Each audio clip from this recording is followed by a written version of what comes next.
આ સાથે એક મહત્વપૂર્ણ સમાચાર આવી રહ્યા છે। મેડિકલના વિદ્યાર્થીઓ માટે સારા સમાચાર છે। એક વર્ષ માટે સરકારી કોલેજોમાં નીટમાંથી મુક્તિ મળી શકે છે। નીટના વટહુકમને રાષ્ટ્રપતિએ મંજૂરી આપી દીધી છે। રાષ્ટ્રપતિ દ્વારા નીટના વટહુકમને મંજૂરી અપાઈ છે અને નીટના વટહુકમ પર રાષ્ટ્રપતિએ હસ્તાક્ષર કર્યા છે। તો શુક્રવારે કેન્દ્રીય કેબિનેટે પસાર કર્યો હતો વટહુકમ અને ત્યારબાદ હવે નીટના વટહુકમ પર હસ્તાક્ષર કરી લેવામાં આવ્યા છે। એટલે એક વર્ષ બાદ નીટની પરીક્ષા લેવામાં આવશે।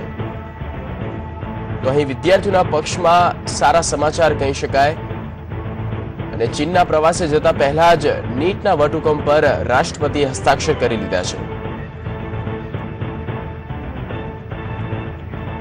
સંવાદદાતા હિરેન રાજ્યગુરુ જોડાઈ ગયા છે। હિરેન, નીટના વટહુકમને લઈને જે ચર્ચા જાગી હતી અને જે અધ્યાદેશ લાવવાની વાત હતી અને અધ્યાદેશ ઉપર આખરે રાષ્ટ્રપતિએ સિગ્નેચર કરી લીધા છે, શું એવી સ્પષ્ટીકરણ માંગી હતી જે જેપી નડ્ડા સાથે? જી જગદીશ, ચોક્કસ જણાવી દઉં, રાષ્ટ્રપતિને મોકલવામાં આવેલા નીટ મુદ્દેના અધ્યાદેશ ઉપર રાષ્ટ્રપતિએ સ્પષ્ટતા માંગી હતી। તે અંતર્ગત ગઈકાલે કેન્દ્રીય મંત્રી જેપી નડ્ડા રાષ્ટ્રપતિ ભવન પહોંચ્યા હતા। રાષ્ટ્રપતિને મળી અને સમગ્ર મામલો તેમણે સમજાવ્યો હતો કે આ જે નીટ અત્યારથી જ લાગુ કરવામાં આવે છે તેના કારણે કયા કયા રાજ્યોના કેટલા વિદ્યાર્થીઓને આની અસર થાય છે અને સાથે સાથે એ પણ રજૂઆત કરવામાં આવી હતી કે જે વટહુકમ કેન્દ્રીય કેબિનેટે પસાર કર્યો છે તેનાથી એક વર્ષ માટે સરકારી કોલેજમાં નીટ લાગુ ન કરાય અને ખાનગી કોલેજોમાં જ લાગુ કરી શકાય। તેના કારણે હજારો વિદ્યાર્થીઓને તેનો ફાયદો થઈ શકે છે તે માટેની સમગ્ર માહિતી આપી હતી। ત્યારબાદ આજે સવારે રાષ્ટ્રપતિએ ચીનના પ્રવાસે જતા પહેલા આ વટહુકમને મંજૂરી આપી છે, પોતાના હસ્તાક્ષર કરી આપ્યા છે। જગદીશ, હિરેન, જે પ્રમાણે વટહુકમ પર હસ્તાક્ષર હવે રાષ્ટ્રપતિ પ્રણવ મુખર્જીએ કરી દીધો છે, તો હવે એવું માની લેવામાં આવે કે નીટ એક વર્ષ મોડી થશે કે પછી વધુ એક વખત કોર્ટમાં ચેલેન્જ કરવામાં આવે અને કોઈ બીજું રિઝલ્ટ સામે આવે? બંને પાસા ઉપર આપ વિગત આપશો।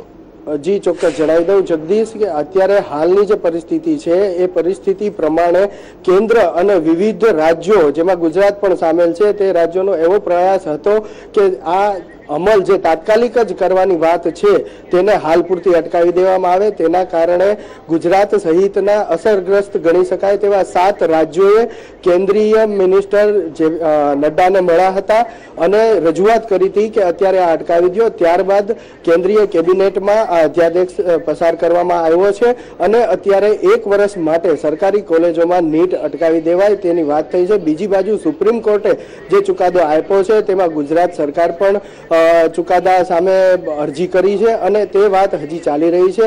તે દરમિયાન આ વટહુકમ લાવી અને તાત્કાલિક એક વર્ષ માટે નીટને પાછી ઠેલવા માટેના પ્રયાસો થઈ રહ્યા છે। એટલે બંને તરફથી આ પ્રયાસો હાલ ચાલુ છે। જી બિલકુલ હિરેન, આભાર।